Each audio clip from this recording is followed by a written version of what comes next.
Okay, y'all, what's up? It's your girl Chenelle Beauty, and I'm coming back with another video. And this video is a little bit more serious. It's kind of a story time about when I believe that I was like roofied slash drugged by some coworkers that I went out with. Today marks I think the 5th-year anniversary since that happened, and I pretty much woke up in the hospital after hanging out with my coworkers for someone's birthday, and I was like this close to losing my life. And yeah, so this is a story time, and just awareness of just being careful of the day that this has happened to me. Okay, so this happened back on January 23rd, 2015, and I was working at a hotel in the front office. I did all the clerical work, so I was cool with a lot of the people that like checked in. People, I can't think of the name of the position, but I pretty much was cool with everybody at the front desk, like a front desk agent, and I did all the clerical work in the office. It was the concierge birthday coming up. I think his birthday was like on the 22nd, so we went out like that night, like at 10, but everything happened like on the 23rd. So we went out with this guy. I met them at a restaurant, and they was just finishing up eating and everything like that, and then we all decided to bar hop to different bars because that's what they wanted to do. So we ended up walking up the road from the restaurant to the first bar, and we was playing like Cards of Humanity. I had got my own drink, which is I normally get like a Sex on the Beach. I made sure to watch my drink being made, and everything was cool. I paid for my own drink. I closed out my tab. Boom. During like the middle of the game, somebody wanted to order some shots, and the guy offered to pay for everybody's shot. I wasn't really into it, but I didn't want to be a Debbie Downer, so I remember we all went to the bar and we all got like the fireball shots that taste like Cinnamon Toast Crunch, and we all got one shot. And I remember coming back to the fire pit where we was originally playing the game, and I set my shot down for a quick second to check my phone, and I did look away, and when I looked back up, I noticed like another shot was there and not my shot, and my shot was kind of pushed to the side. And I remember like trying to grab my original shot, and then the two dudes, like the one that bought the shot and the birthday dude, they were like, that's not your drink, like this is your shot. And I'm like, no, that's not my shot, because the shot looked like somebody was like messing with it. The shot had like the liquor like coming off the side of it. The shot had just like this weird look to it, like a bubbly look, and the shot that I know that I put down did not have that type of stuff going on with it. So I was adamant, like, that is not my shot, like this is my shot, this is somebody else's shot. But instead of just causing like a big scene, I just ended up taking the shot that they claimed was mine and ended up taking that to with the rest of the crew or whatever. So we stayed there probably like maybe 20 minutes later. I was fine, and then I remember hopping in a car because the second bar they wanted to go to was a little further down the road. So we ended up actually hopping in the cars and going down there. So for the second bar, I ended up getting in the car with like two other girls that wasn't even in my department, so I didn't know them like that or anything, but I knew of them. But I ended up riding with them. We went to this gay bar, and it was kind of like a hole in the wall. Like, for as many years as I've been living in my hometown, I have never ever noticed this club before. And I rode down that street many a times. It was like that type of hole in the wall. You had to go through like the back way, not the front door, the back door. And when we walked in there, it was like hella smoky. You could barely see anything. It looks like where like a whole bunch of motorcyclists will hang out, like biker people. And we ended up getting more drinks. I had ordered another drink that was like a clear vodka drink, and I had mixed it with something that was clear, like Sprite or something. And I barely drank that drink because we ended up doing karaoke. And I remember the last thing I remember is me at the bar was me doing Beyonce Crazy in Love. And when I was up there, like, I remember finishing the song and everything like that, and kind of very faintly remember calling for an Uber. But after that, like, getting in the car, The ride, I didn't remember any of that. What I remember was getting dropped off about 10 blocks away from my house in like another neighborhood that was over. And I remember getting dropped off on this dead-end street, and I remember hopping out of the car, just like hopping out, and I was scared, and I hid behind like this house that had like the carport on the side. I ended up hiding in between the two cars they had in between on their car lot. And I remember calling one of my sisters and saying like, you know, I got dropped off at the wrong destination. I didn't get dropped off at the house. Like, I don't know where I'm at. I kind of know where I'm at, but I really don't know the street or anything like that. And so my sister was like, where are you? I'm going to call 911. She ended up calling 911. I do have the tapes, so I'm gonna try to insert those. And basically what ended up happening was I ended up talking to 911 dispatch. They ended up phoning me in, talking to them, and I walked like 10 to 15 blocks to my house. And the minute I got to my house, I was able to knock on the door very faintly, and thank God my mom heard. And the minute she opened the door, I passed out. Mind you, it's January 23rd. It's cold as hell around this time of the year, even in Florida. So I was already freezing, damn near like hypothermia type stuff. I didn't have on the right attire to be just out walking around the streets with that type of weather. I just thought, you know, I was gonna be in cars, going in and out of places, not being in the weather. So I didn't have on clothes that would necessarily fit that type of weather. Anyway, when I got there and I felt out, my mom dragged me into the house and she dragged me to my room. And my sister at the time, she went out looking for me, kind of where she dropped me off at, that was way across town. And she ended up coming back to the house when my mom called her. And after that, like, I remember like kind of fading in and out. I was laying in my bed, and she was like trying to see what was going on. And I was telling her, I was like, oh, I'm sorry, I was trying to be a good friend. And I was like, but my sister, like I said her name, I was like, she didn't hurt me, like she didn't do anything to me. And so they was like, well, who did? Like, well, are you trying to say somebody hurt you and stuff? And I just ended up passing out after that, and they couldn't wake me up for about 2 hours, 2 to 3 hours. I was knocked out cold. They said my eyes rolled back to the back of my head, and I was pretty much unconscious for 2 hours. They ended up calling 911. 911 came and got me in the ambulance, and they couldn't figure out what was wrong with me. They ended up running like CAT scans and things like that. If you look up in my gut, you know, womanly intuition, my gut tells me that that shot was not mine, and this effects of whatever was in that shot didn't kick in until I was inside the Uber. Also, I don't know what was up with the Uber guy. Everybody was just acting suspicious because I put home. Uber said I put home. So while I was dropped off at that destination on a dead-end street, is beyond me. And I pretty much am still trying to deal with it. I feel like I'm rushing through it though because my phone is about to die, my memory. So I'm going to try to add more to this, but if not. Okay, so yeah, my camera had died, so I had to put my SD card in. But yeah, so basically, I was knocked out cold for 2 hours. I'm so little that they literally just like one person just when they came and got me the ambulance.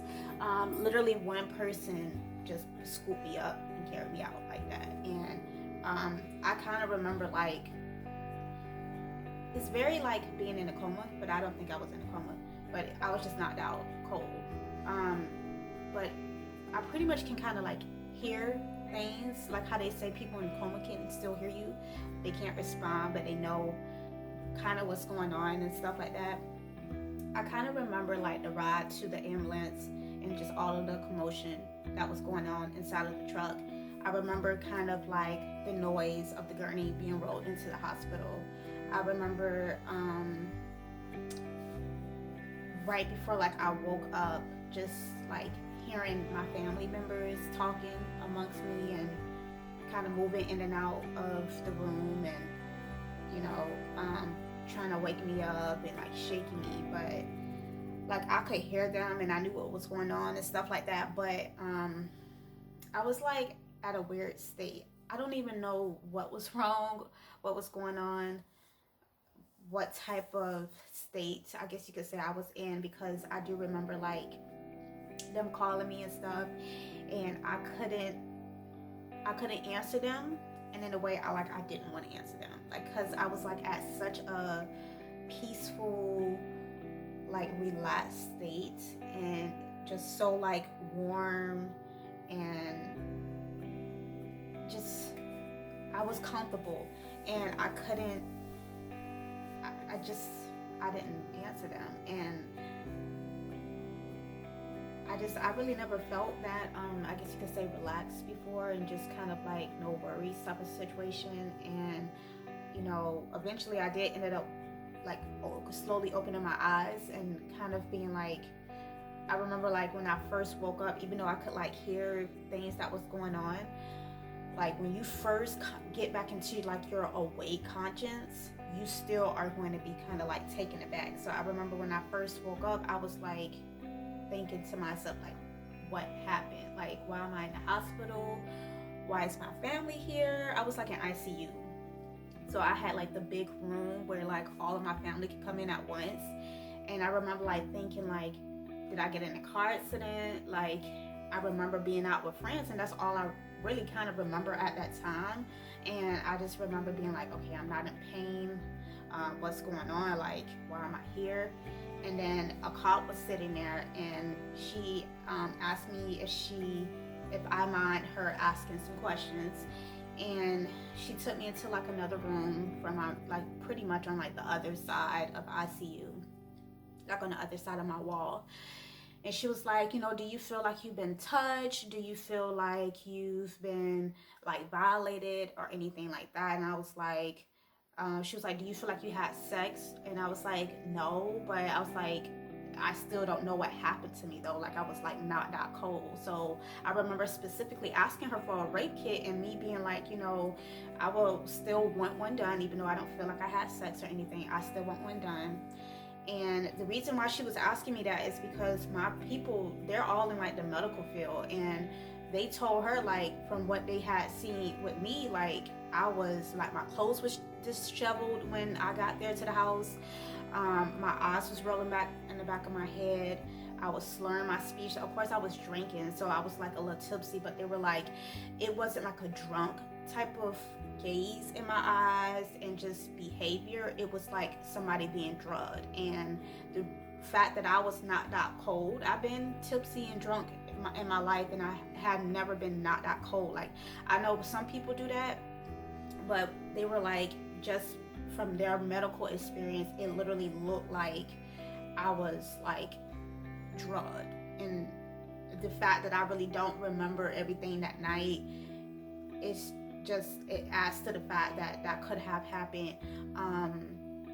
I remember like doing a lot of research on just like date rape drugs and like being roofied, and a lot of the symptoms, if not all, I had a very low pulse, to where they could barely detect it.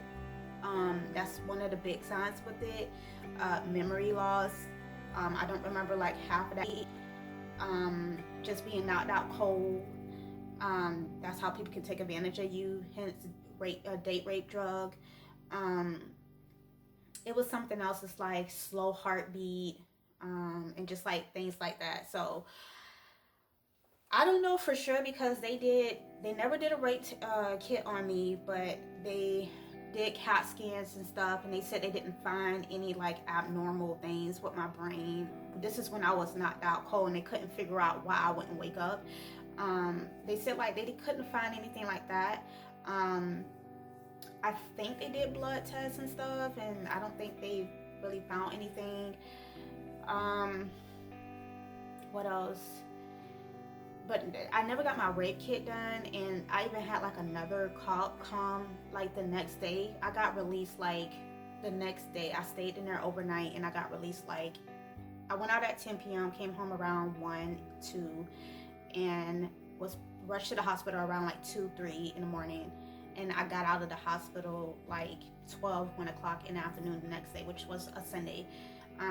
When I got home, I remember that another cop came, and he took down a report and everything, because my people was like really adamant that I was not just drunk, that I was actually like drugged. And I asked again, can I have a rape kit done? Rape kit was never done. And it was like 2 different police departments, because the original club, the second one, that happened in a city that's like within my city. So they had like their own police department, and that's where the lady that came to the hospital, she was the one that was from that city police department. The man that came the next day was from my city police department. No one never ran that. And I don't know if you know, but it takes like 24, 48 hours maybe, that they say it's really important to get that type of stuff done, because of course I wanted to take a shower after I got home and everything, but it was never done, and I had to eventually take my shower and stuff. So whatever it was that I had no recollection of it, evidence was wiped away when I took a shower. And I remember too, when I woke up, like I had like 30 patches on me, and I still have those patches. I don't know where I put them. I know I have them somewhere. I wish I could find them. If I could find it, I'll come back later and add it to the video. But I had like 30 patches on me. I had like 20 patches on my chest, my arms. I had some on my ankles, my thighs. Like, I was in bad shape. And when I came back to work, like the 2 dudes, mostly, it was like 3 of them that was acting really suspicious. They were like asking like a million questions, like, what happened to you? Did the cops find anything? What did they say? What did the test say? Like, they were asking questions that made me uncomfortable, because it was like, just like, why y'all asking all of this? Because I know they wasn't asking it from a place of them caring, because when I originally was in the hospital, I made sure to make a post on Facebook, and I never put any of my business on Facebook, but that day I did. And I was just like, I went out with friends and woke up in the hospital. Somebody tell me something. Nobody called me. Nobody checked on me to see if I was okay or anything like that. They waited until I came back to work, which probably was like that Tuesday. I think I took off that Monday. And nobody checked on me within that time frame. Everybody, when I came back, mostly like the 3, everybody was kind of like asking vague questions, but then the 3 was like really doing some detective type work and asking those type of questions. So I always kind of in my spirit thought it was them. And I had to work with these people from January all the way until like June, July, when I ended up leaving the job. But I had to work amongst them, not knowing like if they ever like really did something to me. And that's hard, you know, to be around people like that. So till this day, I really don't go out with coworkers or just anybody for that fact. I have a very strong trust issue problem. I do not drink around people I don't know. I drink at home. And it's just unfortunate that that happened to me. But I do have my 911 tape that I will include, if I can find a picture of me in the hospital bed, of me sleep, because my sister took a picture. I'll try to insert that too. But yeah, I just wanted to share this story. I'm doing much better. I mean, it's been 5 years, but sometimes it still bothers me because I don't know what happened to me. Oh yeah, y'all, and just really quick, I wanted to also add that with the guy, he always kind of had a crush on me, so that's another thing to keep in mind. He always had a crush on me, and he also knew the people very well and was a regular at the second bar. So when you add in all that, it kind of makes you think. So I just wanted to add that as well, and just to tell y'all to always be safe and be on, have your guard up, and just be aware of your surroundings, and just be aware of the people that you hang around and that you call friends. And yeah, try to keep yourself safe at all times, especially because we are women. So yeah, y'all, thank y'all so much for tuning in. It's your girl Chenelle Beauty. Like, comment, and subscribe. Share this with your family, your friends, and your boo thing, and I will catch y'all in the next video. Bye. Yes, ma'am. Please stay on the phone with me though, because I don't know if I'm in the right. I never do this, but I did this for my friend's birthday. Can you tell me what color panther shorts you're wearing? I just want to get hot up, Mom.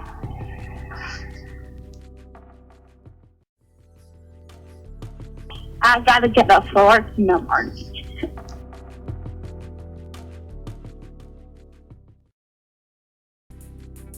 you care if I get home. I just want you to go out. No, I mean, your sister just called in. She's wondering where you are at, too.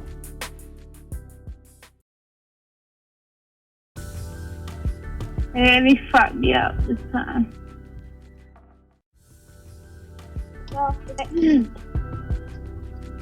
Like, I get that the birthday boy isn't there for me because he's so fucked up. But why isn't the other people there for me? I'm gonna go ahead and let you go, okay? Okay. Please make sure I'm safe. Yeah, and I am gonna I'm not the type of girl. I'm a wolf home, okay? Okay, just come.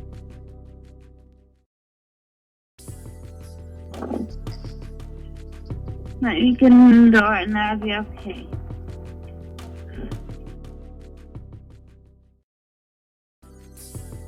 Are you home, ma'am? Yes, ma'am. I'm just gonna get in the door. I'm gonna go ahead and let you go.